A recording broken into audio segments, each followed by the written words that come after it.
Halo, assalamualaikum warahmatullahi ta'ala wabarakatuh.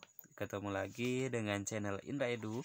Untuk kali ini saya akan membahas kupas tuntas soal penilaian tengah semester PTS PPKN kelas 7 semester ganjil atau semester 1 kurikulum 2013 ya. Jadi sekali lagi saya akan membahas soal kupas tuntas soal penilaian tengah semester atau PTS kelas 7 PPKN.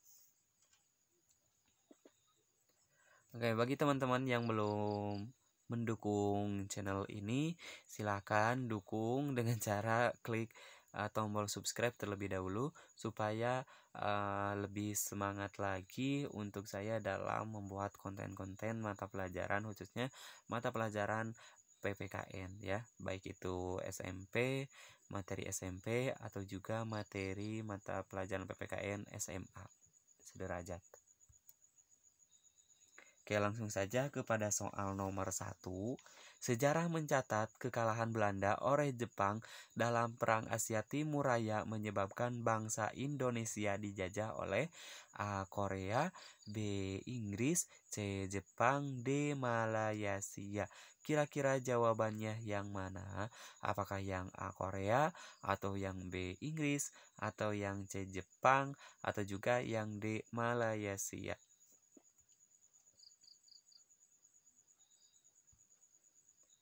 Ya, jawaban untuk soal nomor pertama adalah yang C, di mana C ini adalah jawabannya Jepang. Sejarah mencatat kekalahan Belanda oleh Jepang dalam Perang Asia Timur Raya menyebabkan bangsa Indonesia dijajah oleh Jepang. Kita lanjutkan kepada soal nomor 2. Penderitaan akibat pelaksanaan kebijakan Jepang terhadap bangsa Indonesia adalah kecuali A. Pelaksanaan kerja paksa, B. Pengambilan paksa, yang C. Kebudakan paksa, yang D. Kerjasama.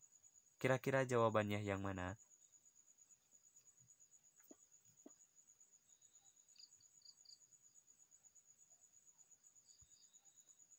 Ya, jawabannya nomor 2 adalah yang D. Penderitaan akibat pelaksanaan kebijakan Jepang terhadap bangsa Indonesia adalah pelaksanaan kerja paksa, pengambilan paksa, dan kebudakan paksa, kecuali kerjasama. Soal nomor 3. Jepang mulai menguasai wilayah Indonesia setelah Belanda menyerah di A. Kalijati, Subang, Jawa Tengah, B. Kalijati, Subang, Jawa Barat, C. Rengas Dengklok, D. Jakarta Barat. Kira-kira jawabannya yang mana? Apakah yang A, atau juga yang B, atau yang C, dan yang D? Ya, jawaban nomor 3 adalah yang B. Jepang mulai menguasai wilayah Indonesia setelah Belanda menyerah di Kalijati, Subang, Jawa Barat. Soal nomor 4. Kedatangan Jepang semula disangka baik oleh bangsa Indonesia. Banyak semboyan yang dikumandangkan oleh Jepang seperti kecuali A. Jepang pelindung Asia, B. Jepang pemimpin Asia, C. Jepang cahaya Asia, D. Jepang musuh Asia. Jawabannya yang mana?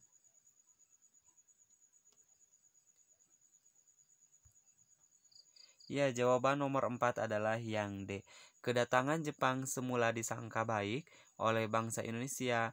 Banyak semboyan yang dikumandangkan oleh Jepang seperti kecuali Jepang musuh Asia. Soal nomor 5.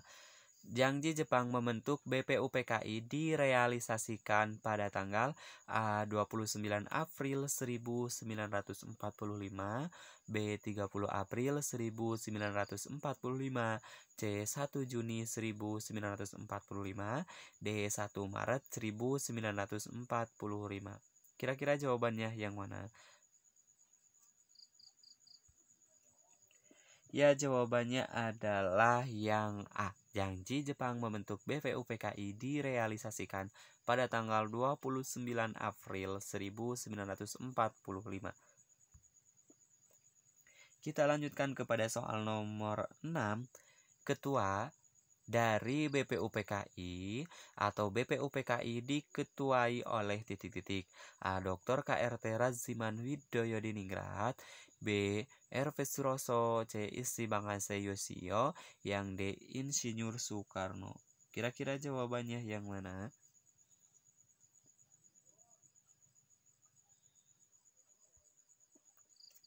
Ya, jawabannya nomor 6 adalah yang A. BPUPKI diketuai oleh Dr. KRT Raziman Widoyo Diningrat. Kita lanjutkan pada soal nomor 7. Wakil Ketua BPUPKI yang berasal dari Jepang adalah A. Dr. KRT Raziman Widoyo Diningrat, yang B. R.V. Suroso, yang C. Isi Bangase Yosio, yang D. Insinyur Soekarno. Kira-kira jawabannya yang mana ya?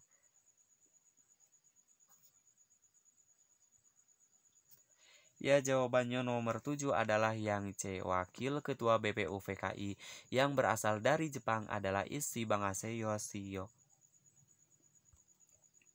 Soal nomor 8, perhatikan usulan dasar negara sebagai berikut. Yang pertama, peri kebangsaan. Yang kedua, peri kemanusiaan. Yang ketiga, peri ketuhanan. Yang keempat, peri kerakyatan. Yang kelima, kesejahteraan sosial. Pernyataan di atas merupakan usulan secara lisan 5 dasar negara bagi negara Indonesia merdeka, yaitu dari usulan A. Muhammad Yamin, yang B. Supomo, yang C. Insinyur Soekarno, yang D. Muhammad Hatta. Kira-kira jawabannya yang mana? Apakah menurut Muhammad Yamin, atau menurut Supomo, atau Insinyur Soekarno, atau Muhammad Hatta? Ya, tepat sekali, jawabannya nomor 8 adalah yang A. Nah, dimana perhatikan usulan dasar negara, yaitu ada peri kebangsaan, peri kemanusiaan, peri ketuhanan, dan peri kerakyatan. Yang kelima adalah kesejahteraan sosial. Pernyataan di atas merupakan usulan secara lisan 5 dasar negara bagi negara Indonesia merdeka, yaitu dari usulan Muhammad Yamin. Kita lanjutkan kepada soal nomor berikutnya, yaitu nomor 9. Naskah muqaddimah yang ditandatangani oleh 9 orang anggota panitia 9 dikenal dengan nama A. Dasar Negara, B. Undang-Undang Dasar, C. Piagam Jakarta, yang D. PPKI. Kira-kira jawabannya yang mana?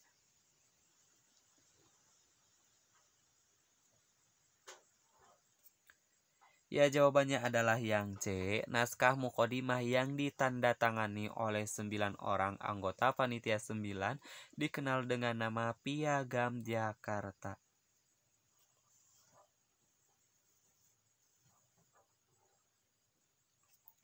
Kita lanjutkan kepada soal nomor 10.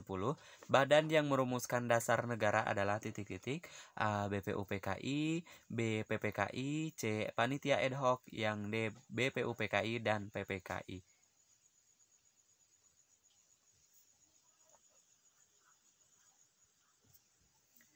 Ya, jawaban nomor 10 adalah yang A. Badan yang merumuskan dasar negara adalah BPUPKI. Kita lanjutkan kepada soal nomor 11. Rumusan dasar negara yang tercantum dalam pembukaan Undang-Undang Dasar Negara Republik Indonesia tahun 1945 yang ditetapkan oleh pada tanggal 18 Agustus tahun 1945. A. BPUPKI, B. PPKI, yang C. Panitia ad hoc, yang D. Panitia 9. Kira-kira jawabannya yang mana?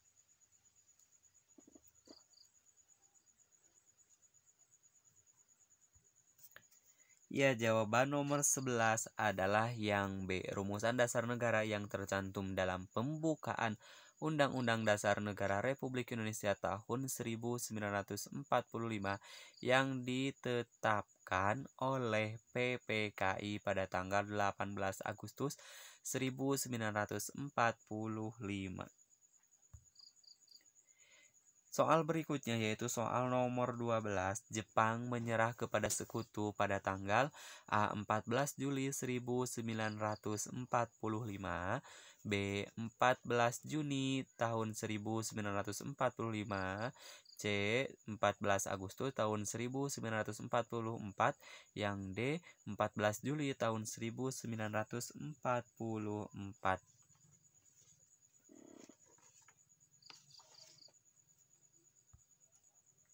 Ya, jawaban nomor 12 adalah yang A. Jepang menyerah kepada sekutu yaitu pada tanggal 14 Juli tahun 1945.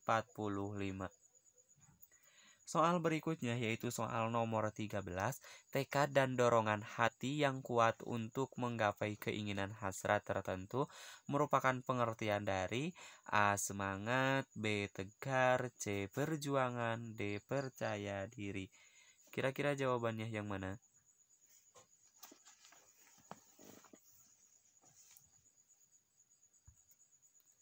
Ya, jawaban nomor 13 adalah yang A. Tekad dan dorongan hati yang kuat untuk menggapai keinginan hasrat tertentu merupakan pengertian dari semangat. Soal berikutnya yaitu soal nomor 14. Perasaan kebangsaan atau cinta terhadap bangsanya yang sangat tinggi dan berlebihan dan memandang rendah bangsa lain disebut titik-titik. A. Nasionalisme positif, B. Chauvinisme, yang C. Patriotisme, yang D. Agamis. Kira-kira jawabannya yang mana? Apakah yang A atau yang B atau juga yang C dan bisa juga yang D?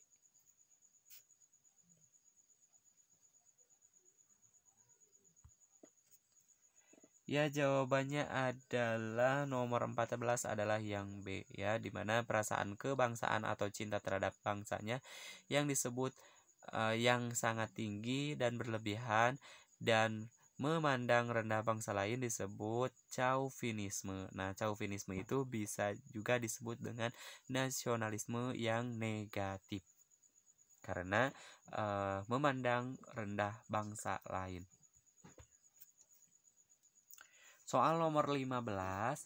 Hal-hal yang terkandung dalam jiwa dan semangat 45 diantaranya adalah pro patria dan primus patrialis yang memiliki arti A. Mencintai tanah air dan mendahulukan kepentingan pribadi, yang B. Mencintai tanah air dan mendahulukan kepentingan golongan, yang C. Mencintai tanah air dan mendahulukan kepentingan tanah air, yang D. Jiwa kesatria dan kebesaran jiwa. Kira-kira jawabannya yang mana?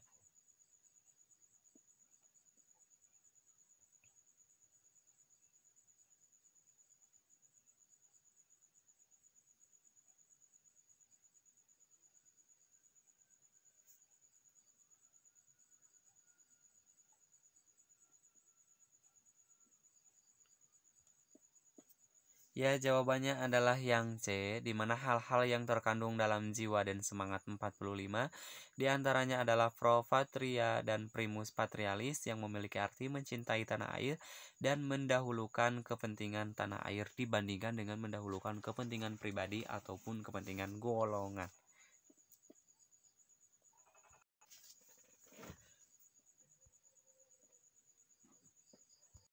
Soal nomor 16, Pancasila sebagai dasar negara kesatuan Republik Indonesia sudah final, yang berarti A. Pancasila telah menjadi kesepakatan nasional yang diterima secara luas oleh seluruh rakyat Indonesia. B. Diperkuat oleh TAP MPR, yang C. Semangat kebangsaan, yang D. Komitmen kebangsaan. Kira-kira jawabannya yang mana?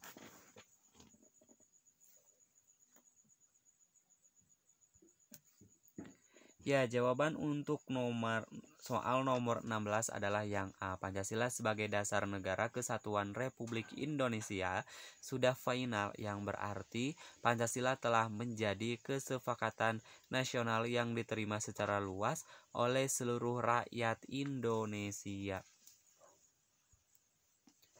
Kita lanjutkan kepada soal berikutnya, yaitu soal nomor 17. Suatu tatanan hidup berupa aturan-aturan dalam pergaulan hidup di masyarakat biasanya disebut A. Adat, B. Norma, C. Keamanan, D. Pencegahan aturan. Kira-kira jawabannya yang mana?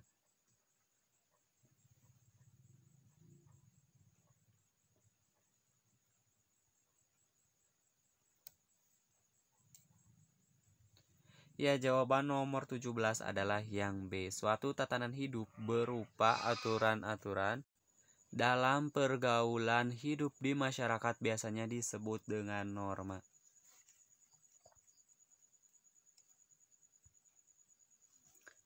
Soal nomor berikutnya yaitu soal nomor 18. Peraturan hidup yang berkenaan dengan bisikan kolbu dan suara hati nurani manusia disebut norma titik-titik. A. Norma agama, B. Norma hukum, C. Norma kesusilaan, D. Norma kesopanan. Kira-kira jawabannya yang mana?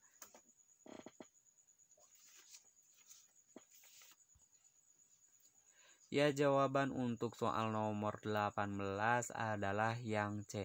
Peraturan hidup yang berkenaan dengan bisikan kolbu dalam suara hati nurani manusia disebut dengan norma kesusilaan. Soal berikutnya yaitu soal nomor 19. Seorang siswa yang mengikuti suara hati nuraninya tidak mungkin menyontek ketika ulangan karena tahu menyontek itu perbuatan yang salah. Merupakan contoh dari norma A. Norma hukum, B. Norma kesusilaan, C. Norma kesopanan, D. Norma agama. Kira-kira jawabannya yang mana?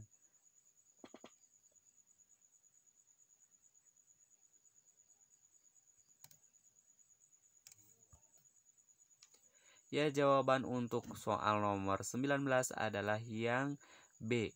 Seseorang atau seorang siswa yang mengikuti suara hati nuraninya tidak mungkin menyontek ketika ulangan karena tahu menyontek itu perbuatan yang salah, merupakan contoh dari norma kesusilaan.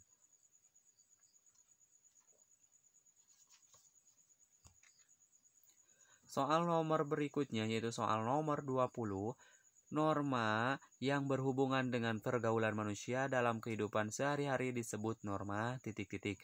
A. Norma hukum, B. Norma kesopanan, C. Norma kesusilaan, D. Norma agama.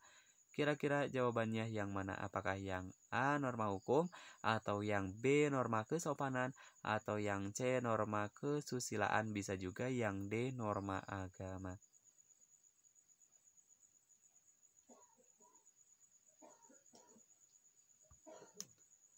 Ya, jawabannya adalah yang B. Norma yang berhubungan dengan pergaulan manusia dalam kehidupan sehari-hari disebut juga dengan norma kesopanan.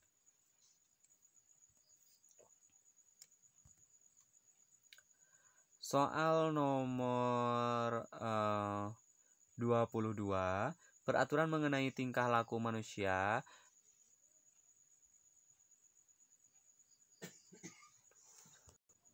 Soal nomor 21, sekumpulan kaidah atau peraturan hidup manusia yang sumbernya dari wahyu Tuhan disebut A. Norma hukum, B. Norma kesopanan, C. Norma kesusilaan, D. Norma agama.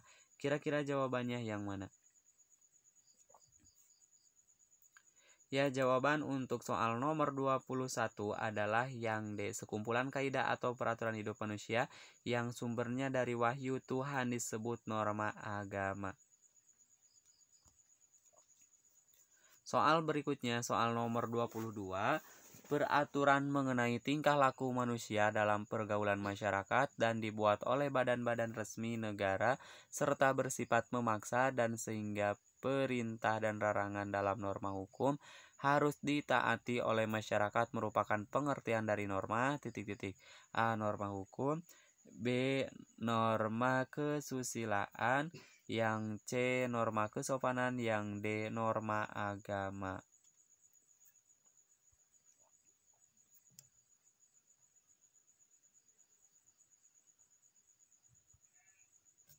Ya, jawabannya untuk nomor 22 adalah yang A. Peraturan mengenai tingkah laku manusia dalam pergaulan masyarakat dan dibuat oleh badan-badan resmi negara serta bersifat memaksa dan sehingga perintah dan larangan dalam norma hukum harus ditaati oleh masyarakat merupakan pengertian dari norma hukum. Soal berikutnya yaitu soal nomor 23. Fungsi aturan dalam masyarakat antara lain kecuali titik-titik A. Pedoman dalam bertingkah laku, B. Menjaga kerukunan anggota masyarakat, yang C. Sistem pengendalian sosial, yang D. Petunjuk dalam berbuat jahat. Kira-kira jawaban untuk soal nomor 23 adalah yang mana? Apakah yang A atau yang B atau yang C, bisa juga yang D? Ya, jawaban untuk soal nomor 23 adalah yang D. Fungsi aturan dalam masyarakat antara lain pedoman dalam bertingkah laku, menjaga kerukunan anggota masyarakat, sistem pengendalian sosial kecuali petunjuk dalam berbuat kejahatan atau jahat. Soal nomor 24, suatu hubungan keadilan antara warga satu dengan yang lainnya secara timbal balik merupakan pengertian dari nilai keadilan titik-titik. A. Keadilan distributor, B. Keadilan legal, C. Keadilan komutatif, yang D. Keadilan biasa. Kira-kira jawabannya yang mana? Apakah yang A. Keadilan distributor, atau yang B. Keadilan legal, atau yang C. Keadilan komutatif, yang D. Keadilan biasa? Ya, jawaban untuk soal nomor 24 adalah yang C. Suatu hubungan keadilan antara warga satu dengan yang lainnya secara timbal balik merupakan pengertian dari nilai keadilan komutatif.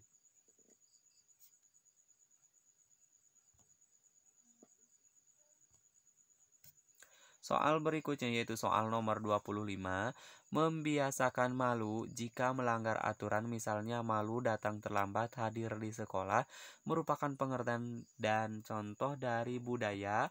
A. Budaya tertib, B. Budaya malu, C. Budaya seenaknya, yang D. Budaya bersih.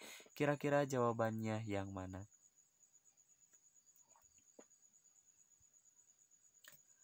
Jawaban untuk soal nomor 25 adalah yang B. Membiasakan malu jika melanggar aturan, misalnya malu datang terlambat hadir di sekolah, merupakan pengertian dan contoh dari budaya malu.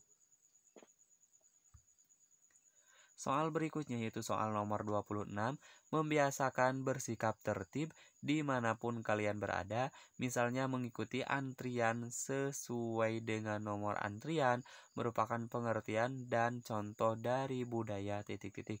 A. Budaya malu, B. Budaya tertib, C. Budaya bersih, D. Budaya seenaknya. Kira-kira jawabannya yang mana?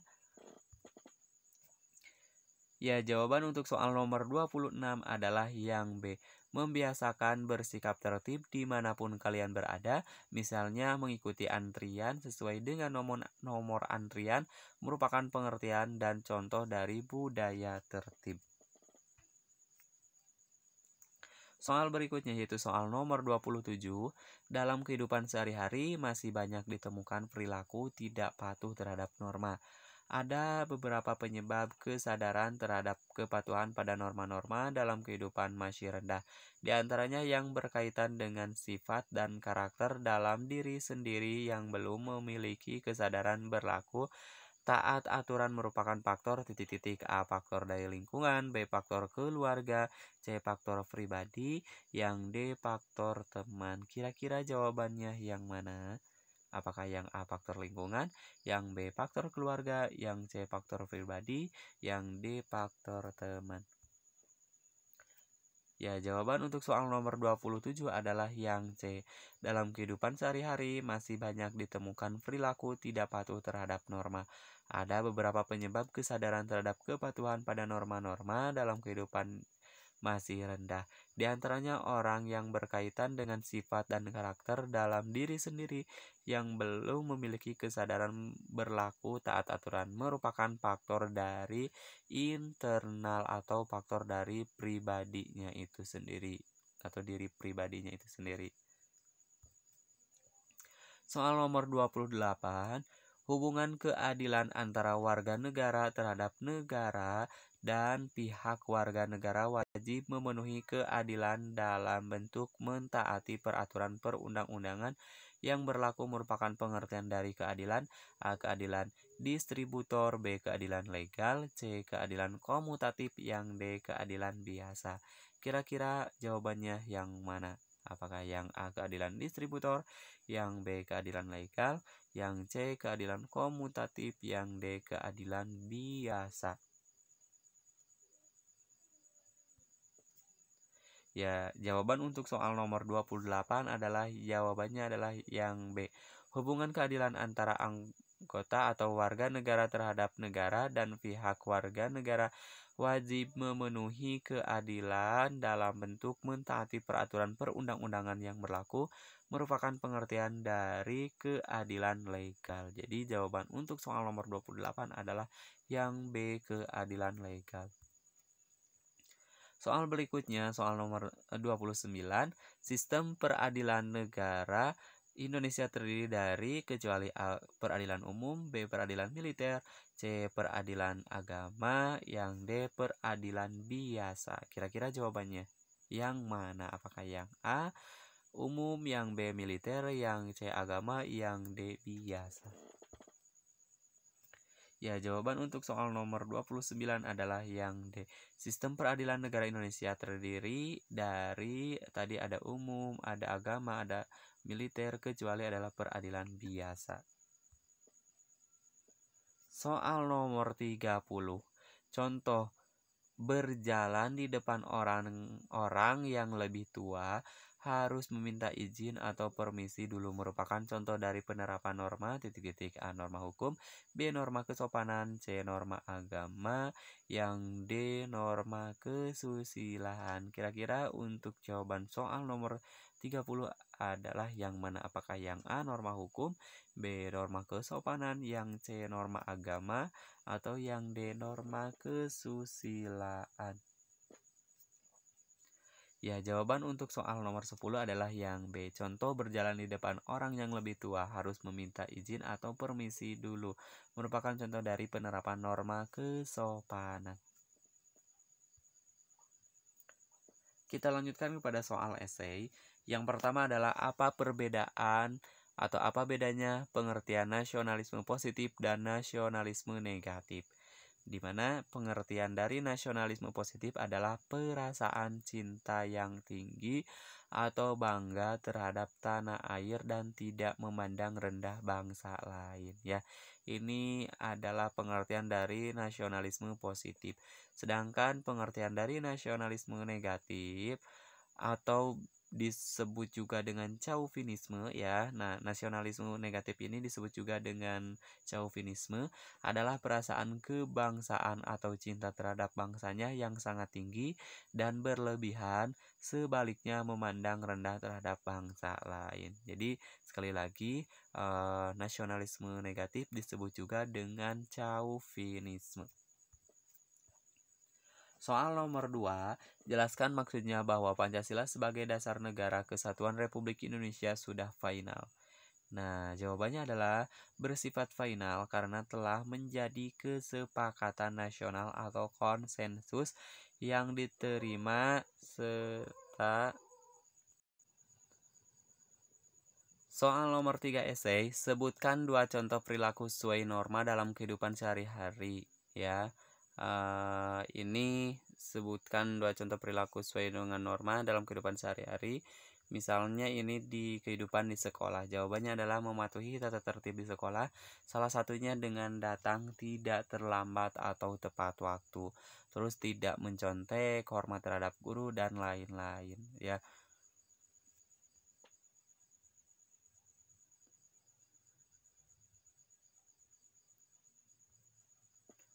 Soal nomor 4, apa saja hasil sidang PPKI pada tanggal 18 Agustus tahun 1945 atau isi dari sidang PPKI pada tanggal 18 Agustus tahun 1945, di mana keputusannya itu yang pertama adalah mengesahkan Undang-Undang Dasar tahun 1945, yang kedua memilih Insinyur Soekarno sebagai presiden dan Muhammad Hatta sebagai wakil presiden, yang ketiga adalah membentuk Komite Nasional Indonesia Pusat.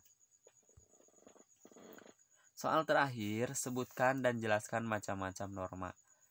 Nah, macam-macam norma itu terbagi menjadi 4 macam. Yang pertama adalah norma kesusilaan, yang kedua norma kesopanan, yang ketiga norma agama, yang keempat norma hukum. Di mana pengertian dari norma kesusilaan adalah peraturan hidup yang berkenaan dengan bisikan kolbu dan suara hati nurani manusia.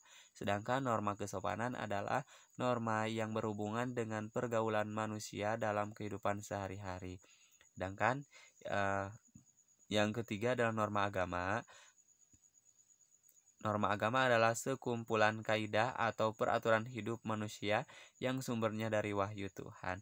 Yang terakhir adalah norma hukum, adalah peraturan mengenai tingkah laku manusia dalam pergaulan manusia dan dibuat oleh badan-badan resmi negara serta bersifat memaksa sehingga perintah dan larangan dalam norma hukum harus ditaati oleh masyarakat. Sekian dan terima kasih. Semoga latihan-latihan soal tadi bermanfaat untuk kalian ya. Jangan lupa tekan tombol subscribe, like, komen atau boleh dibagikan kepada teman-temannya supaya bisa bermanfaat untuk kalian dan teman-teman kalian, khususnya untuk kita semua. Sekali lagi sekian dan terima kasih. Assalamualaikum warahmatullahi taala wabarakatuh.